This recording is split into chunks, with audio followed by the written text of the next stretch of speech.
My goodness. I'm running a little late. I have a speaking, I don't know why it's showing up like this. Jesus. I think it's the sun in the back. But I have a speaking engagement that starts at 6 o'clock. Your girl is running late. Yes, I am. I need to do my thing over because I didn't do this well. It's supposed to start at 6. I'm literally like 5 minutes away. I'm not that far away from it. I hate poking holes through my clothes like this. And then this shirt is giving me the blues. Like it's not. Maybe Target say this is not supposed to have no hole go through it. My God.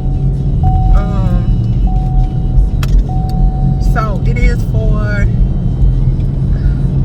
her name is Rev, that's what we call her, and she basically comes into our courtroom to make sure that everybody in their entirety is taken care of, i.e. victims, i.e. defendants. She wants people to understand and know that, you know, because of certain circumstances and certain situations that have occurred in people's lives, or why they have made some of the decisions that they have made, you know. So it's a pleasure for me to come and speak for her because she's always there. She is always on top of me. That's my baby. She always say it, but if I could clone you, I would clone you. I say, now you know when you clone the original thing, the clones be a little, you know, wonky. So you gotta be very careful about cloning people. She always laughs when I tell her that. So it is, like I say, a pleasure for me to go and speak for her today in the capacity of my job. Just explaining to people what we do for the community, what we have available, counseling, you know, groups that we have that meet. I even was talking to my father-in-law in regards to seeing if there's a way to start a group for especially the males, because I know throughout my tenure at the DA's office, I have seen I know how it affects the mothers in certain capacities, and I did start an organization as well. I'll get into that later on when it's, you know, a lot more established. But my organization is geared toward the children's mothers, because oftentimes I feel like, you know, a lot of times they are brushed to the side, when I know at that time it's not about a person, but I want everybody to understand in the family, if this is a family dynamic, everybody matters, even if that person, they are no longer together. That's one thing I can say about my father-in-law. When things happen, him and my mother-in-law kept me abreast of what was going on and how things were progressing. So I was never out the loop. They always made me feel, you know, included. So I don't see that a lot sometimes, and then it just depends on what happens in the situation. Like if that person was present, it's a lot of things that people don't know until we actually get to trial. And I know that families get frustrated, but that is ultimately for the best for the case, because sometimes, you know, people, they'll say, oh, I'm not gonna say anything, and they say it. But I'm about to go in right now. I just made it.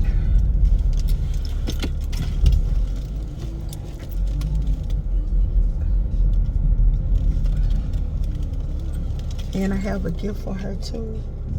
So I'm excited about that as well. So see you guys inside.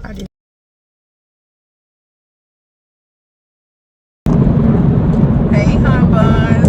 So I'm actually just leaving Target. I left the speaking engagement probably like an hour or so ago. When I tell you it was very informative for everybody in the room, because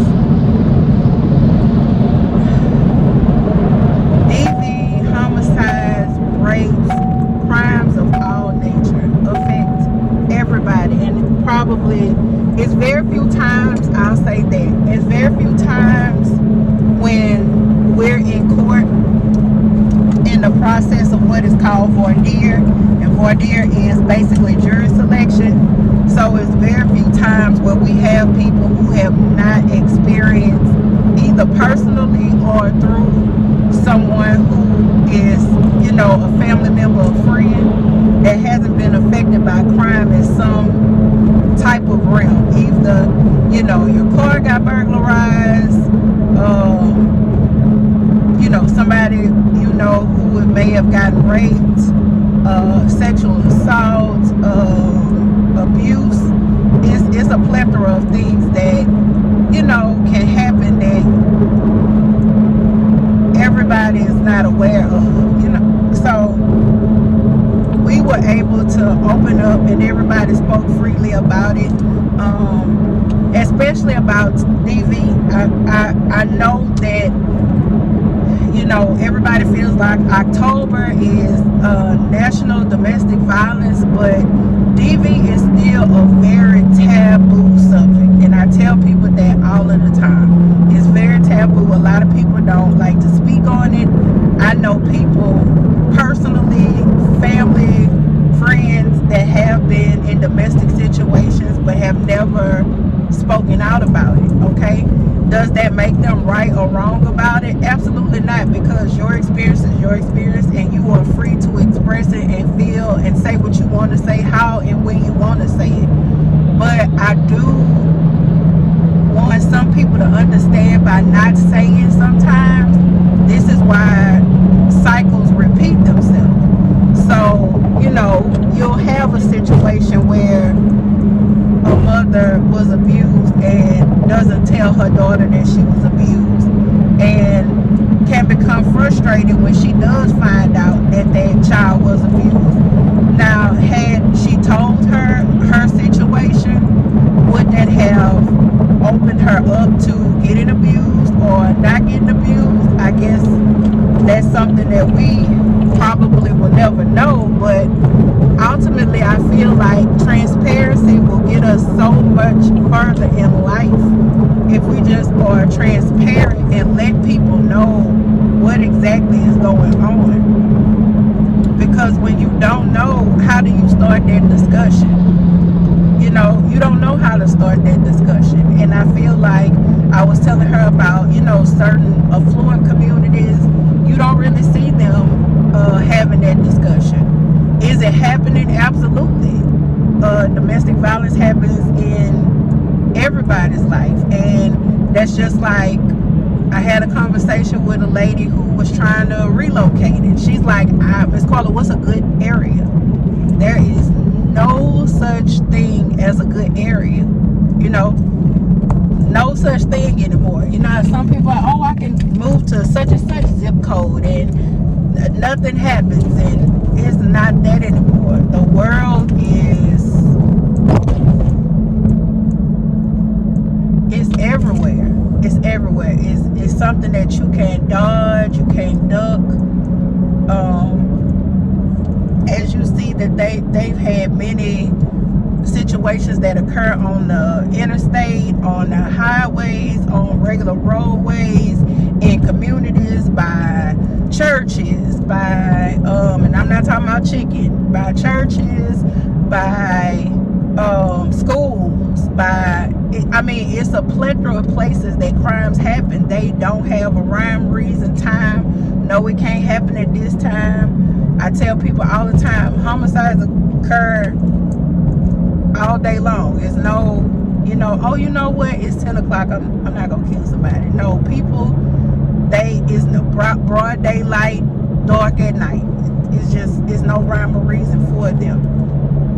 But with that being said, I generally had a great time tonight with the people that I got to speak with and talk to about different situations, about me not being the typical DV victim, growing up in a two-parent home. A lot of people, how did that happen? And if a person catches you at the wrong time in your life, anything can happen. And I also discussed with people about being very cautious about the words that you use, especially, that couldn't be me. Yeah, because those words will they'll bite you. They will bite you. And you don't, yeah, they'll bite you. So, and understand that the more open that you are with a person, the more vulnerable they will be to you. That's a double-edged sword as well. Don't be open and vulnerable to people just to find out their business. If you are not going to try to render them some type of aid or try to get them some assistance, if it's on a messy type situation, just don't do it. I would rather you leave that person be, because if they open up to you and you don't assist them,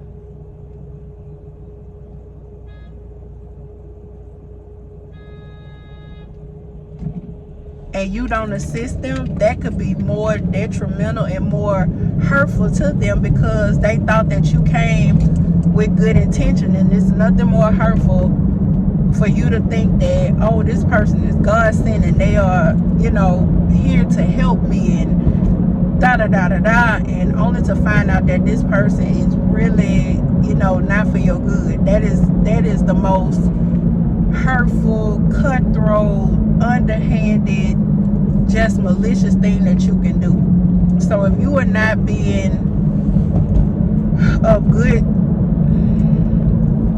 will,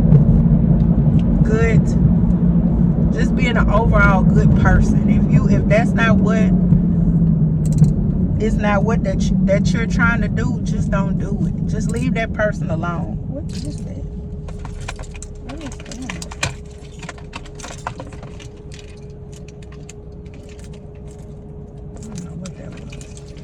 I don't know what that was. But I wanted to show you all I received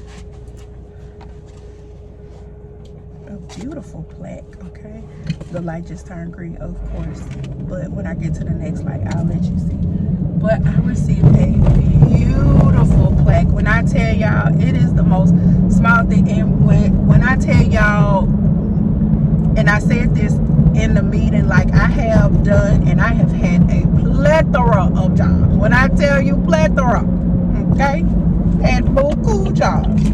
But out of my jobs, this is probably one of the most fulfilling that I've had, because of the way I'm able to not just reach one person, but reach many people across the board.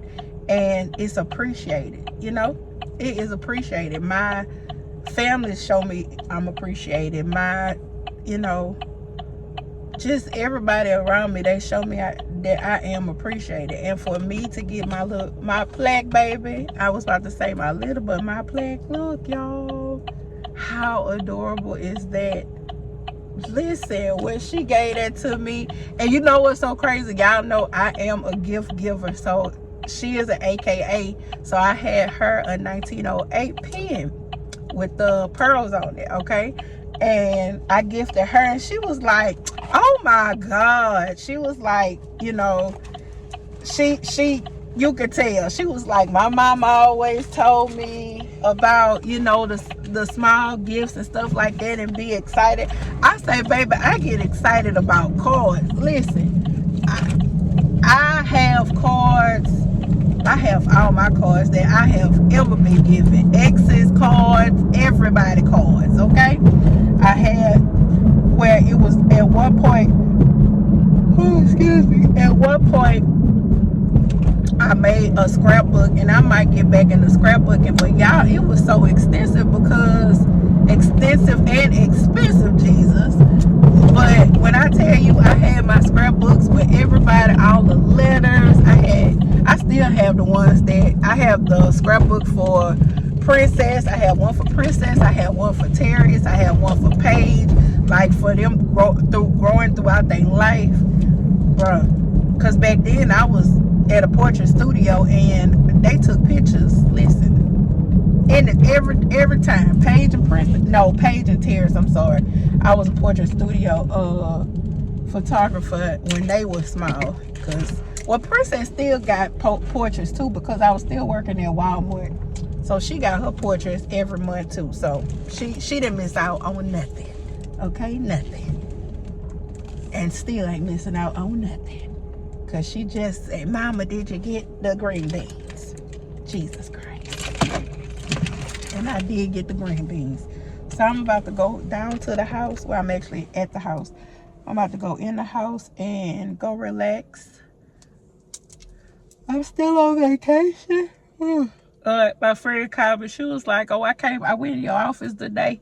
When I had free time, you don't have free time. I said, baby, I'm down to the house, okay? I'm in a staycation. Y'all, I literally, this was my first time leaving out the house earlier this morning when I went to the nail shop to go get, not the nail shop, I went to the hair store to go get my nails because that's where I get my nails from, okay?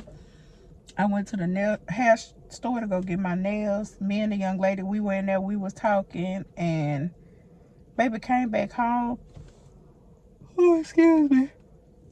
My mama interrupted my good meal because she wanted to go get her birth certificate because they trying to go places. And I was like, well, I'm already down here. Let me get, because I have my birth certificate and I got Princess and Tara's birth certificate just to have it because it's a different form than what their birth certificate. Their birth certificate is like bigger back then, the original ones. So I got them a regular one to put in, you know, the little box that I was telling y'all about. And I came back home, took me a nap. I tried to do something with this hair, y'all. The hair was still big and fluffy like a lion. So I'm definitely about to give me some rest, y'all. I did not get a chance to go to get my medicine because the place was closed. So, you know, that didn't.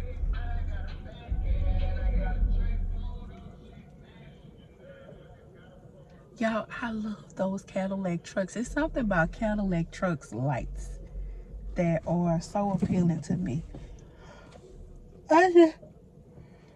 Excuse me, I just can't do a truck. I'm a sports car type girl. I am. I always will be. But that was my night. I thoroughly enjoyed myself. I went down to the Target to go get me some water, and I've been wanting me some shrimp fried rice. So I'll probably cook that tomorrow. I'm gonna do a little work, but they're not. Listen, y'all, and then let me tell you about my supervisor. She literally goes, and so I call myself trying to be slick and not clock in, right? And I'm doing work, baby. And she like, yep, I see you was working. I'm like, no, I wasn't. Y'all must be working in my sleep, Jesus, because I don't even remember. And she said the name, but she wasn't lying because I looked on my computer. I said, Lord, I've been working on that latest thing. I just have to do stuff. I can't sit idle. But I will be reading tonight. I slept so good last night, y'all. Excuse me. I slept so good last night. I lied and said this week I was going to wake up early in the morning and walk on my treadmill. I did not do that. I have been tired, y'all. So I really been just getting my sleep. Everybody like, what are you doing? Baby, getting sleep, okay? What are you doing about what you about to do? Sleep. And what are you doing? Wake up and go back to sleep. Y'all done took buku showers. Yeah, that's all I've been doing. Sleep, sleep, and sleeping, okay? Sleeping, reading, sleeping, reading, sleeping, okay? So that's it for the night, y'all. I will be back probably in the morning to read one of my 30-day transformation. Good night.